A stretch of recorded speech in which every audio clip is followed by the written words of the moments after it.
आज बेटे हम देखेंगे बेसिकली आज हम जिस टॉपिक पे बात करने जा रहे हैं वो है हमारे पास structure and function of stomach. अब हम मैदे की साख और मैदे के काम के बारे में पढ़ेंगे कि मैदा क्या है और ये किस तरह से फूड को डाइजेस्ट करता है, इसका हमारी बॉडी के अंदर क्या काम होता है।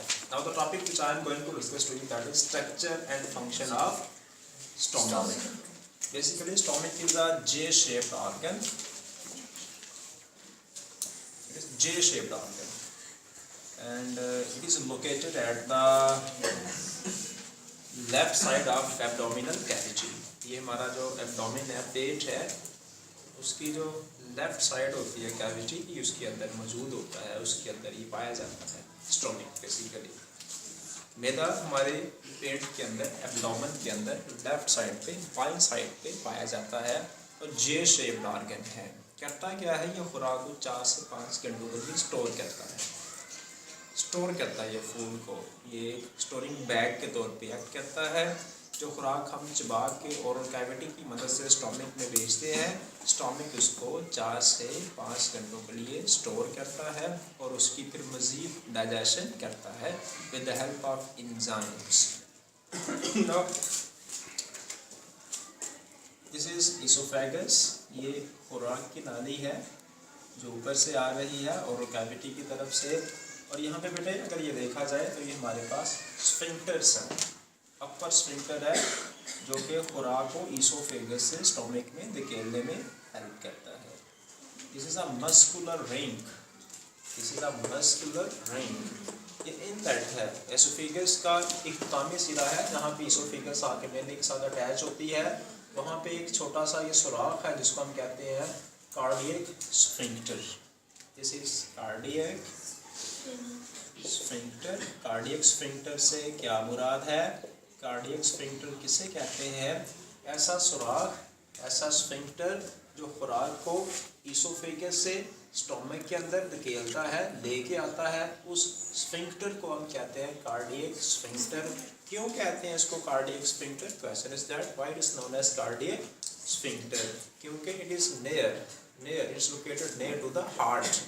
ये दिल के करीब पाया जाता है। ये जो स्फिंक्टर है ये हार्ट के नज़दीक है, इसलिए स्फिंक्टर को हम कहते हैं cardiac sphincter. Why cardiac sphincter is known as cardiac sphincter?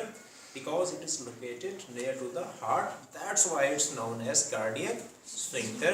What is the function of the cardiac sphincter? Cardiac sphincter is specifically used, or it is special organ which is used for the removal of food from esophagus to stomach. ये जो cardiac sphincter है ये क्या करता है, oesophagus से खुराक को स्टोमक के अंदर लेके आता है। नेक्स्ट बेटा देखें तो स्टोमक के अगर बॉडी के पार्ट्स देखें तो 3 मेजर पार्ट्स हैं स्टोमक के।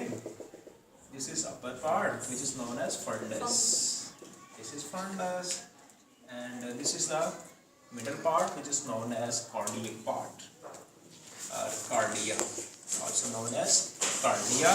This is the lower part which is known as pylorus. How many parts a stomach has? A stomach has 3 major parts. One is the upper part which is specific for the storage of gases. Stomach के अंदर जो basically gases होती हैं वो फंदस के अंदर store होती है। फंदस गैस वाला पोर्शन होता है स्टोमक का।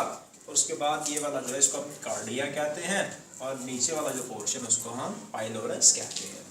ये स्टोमक के इख्तिताम पे यहाँ पे एक स्फिंक्टर है जहाँ से खुराक जो है वो निकल के स्मॉल इंटेस्टाइन के अंदर जाती है, छोटी आंत के अंदर जाती है। इस स्फिंक्टर को बेटे हम कहते हैं पाइलोरिक स्फिंक्टर।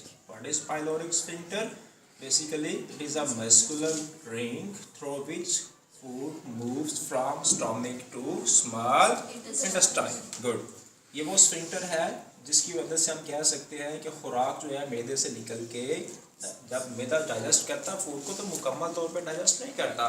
अभी खुराक की मज़ीद डाइजेशन हो रही है आगे जाके स्मॉल इंटेस्टाइन के अंदर, छोटी आंत में इसकी मज़ीद डाइजेशन होनी है जाके। तो ये वाला स्फिंक्टर जो खुराक मैदे ने थोड़ी बहुत डाइजेस्ट की हुई है उस खुराक को इसने यहाँ से आगे भेज देना है। स्मॉल इंटेस्टाइन का एक पोर्शन होता है जिसको हम कहते हैं ड्यूडेनम। डेडुनम तक इसने खुराक को भेजना है। इस स्फिंक्टर को हम कहते हैं pyloric sphincter. So what is pyloric sphincter? Pyloric sphincter is a sphincter which is a junction between duodenum and stomach। ये जो पाइलोरिक स्फिंक्टर है ये वो स्फिंक्टर है जो स्टोमिक और स्मॉल इंटेस्टाइन के ड्यूडेनम के दरमियान एक जंक्शन के तौर पे एक्ट करता है। एक सुराख है जो खुराक को मैदे से स्मॉल इंटेस्टाइन की तरफ लेकर जाता है। These are the some major structures about the stomach. Now we will discuss about the internal structure of the stomach। मैदे के अगर अंदर की पहले बात की जाए तो इसके अंदर कुछ इंटरनल लेयर्स होती है, इंटरनल मेम्ब्रेन्स होती हैं। स्टोमिक की जो इंटरनल मेम्ब्रेन है वो अंदर की तरफ यूं ऐसे ट्रांसवर्स फोल्ड्स बनाती है। स्टोमिक के अंदर जो दीवार होती है, जो मेम्ब्रेन होती है, वो अंदर उसके इंटरनल इन फोल्ड्स बना देती है, ट्रांसवर्स फोल्ड्स बना देती है। ये जो फोल्ड्स हैं इनको हम कहते हैं रोगे। What are these structures are known as? These structures are known as रोगे। ये जो रोगे होती हैं ये क्या करती हैं? ये सरफेस एरिया जो होता है स्टोमिक का उसको बढ़ा देती है। इन रोगे की मदद से मैदा ज़्यादा से ज़्यादा खुराक को अपने अंदर स्टोर कर सकता है। Rugae are the structures which increases the surface area of the stomach. और इसके अलावा इसमें देखा जाए तो मैदे का इंटरनल पोर्शन है इसमें सेल्स होते हैं, कुछ लाइनिंग सेल्स होते हैं जिनके अंदर गैस्ट्रिक ग्लैंड्स पाए जाते हैं, जिनके अंदर गैस्ट्रिक ग्लैंड्स पाए जाते हैं। मैदे के अंदर लाइनिंग सेल्स होते हैं जिनके अंदर गैस्ट्रिक ग्लैंड्स पाए जाते हैं। गैस्ट्रिक ग्लैंड्स क्या कहते हैं? They secrete mucus neck cells. They secrete mucus neck cells. ये म्यूकस नेक सेल्स बेटे क्या करते हैं? ये जो गैस्ट्रिक ग्लैंड्स हैं ये सिक्रीट करते हैं, ये पैदा करते हैं, बनाते हैं म्यूकस नेक सेल्स को। और ये जो म्यूकस नेक सेल्स हैं they secrete, yes they secrete mucus. Mucus is a secretion which act as lubricant. ये मैदे के अंदर एक लुब्रिकेंट के तौर पे काम करती है और मैदे की दीवारों को फ्रिक्शन से बचाती है। मैदे की दीवारों में सुकड़ना भी होता है, फैलना भी होता है, कंट्रैक्शन होती है मैदे की दीवारों में खुराक की डाइजेशन के लिए, खुराक को डाइजेस्ट करने के लिए, खुराक को हजम करने के लिए।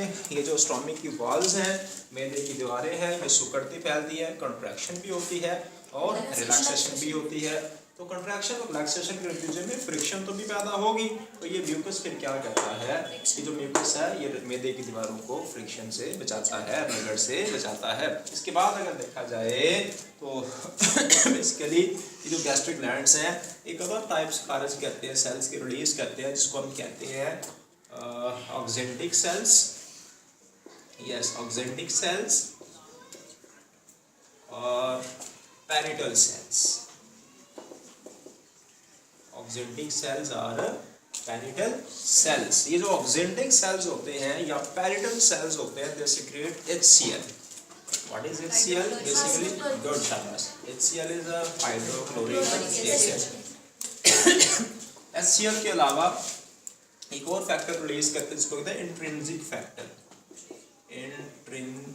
Intrinsic factor. What is intrinsic factor?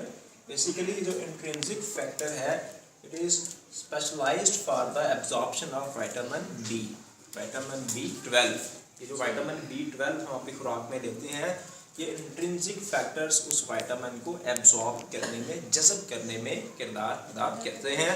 और हाइड्रोक्लोरिक एसिड क्या करता है? हाइड्रोक्लोरिक एसिड प्रोटीन को डाइजेस्ट करने वाला एक मैदे के अंदर एंजाइम होता है जिसको कहते हैं पेप्सिनोजीन। पेप्सिनोजीन, पेप्सिनोजीन उस वक्त तक प्रोटीन को डाइजेस्ट नहीं कर सकता जब तक HCl के साथ वो मिल के पेप्सिन में कन्वर्ट ना हो जाए। पेप्सिनोजीन इनएक्टिव फॉर्म में होता है। पेप्सिनोजीन इनएक्टिव फॉर्म में होता है। इनएक्टिव से मतलब गैर फाल फॉर्म में होता है। वो काम नहीं करता। काम कब करता है? काम वो उस वक्त करता है जब वो पेप्सिन की फॉर्म में होता है। ये एक टर्म याद रखें। पेप्सिनोजीन प्रोटीन को डाइजेस्ट करने वाला एक एंजाइम होता है और पेप्सिनोजीन उस वक्त तक खुराक को डाइजेस्ट नहीं कर सकता जब तक वो पेप्सिनोजीन से पेप्सिन में कन्वर्ट ना हो जाए। तो पेप्सिनोजीन पेप्सिन में किस तरह कन्वर्ट होगा, जब हाइड्रोक्लोरिक एसिड के साथ वो मिलेगा तो हाइड्रोक्लोरिक एसिड पेप्सिनोजीन को पेप्सिन में कन्वर्ट करेगा और पेप्सिन आसानी के साथ इजीली प्रोटीन को तोड़ेगा, ब्रेक डाउन करेगा, उसकी डाइजेशन करेगा स्टोमक के अंदर।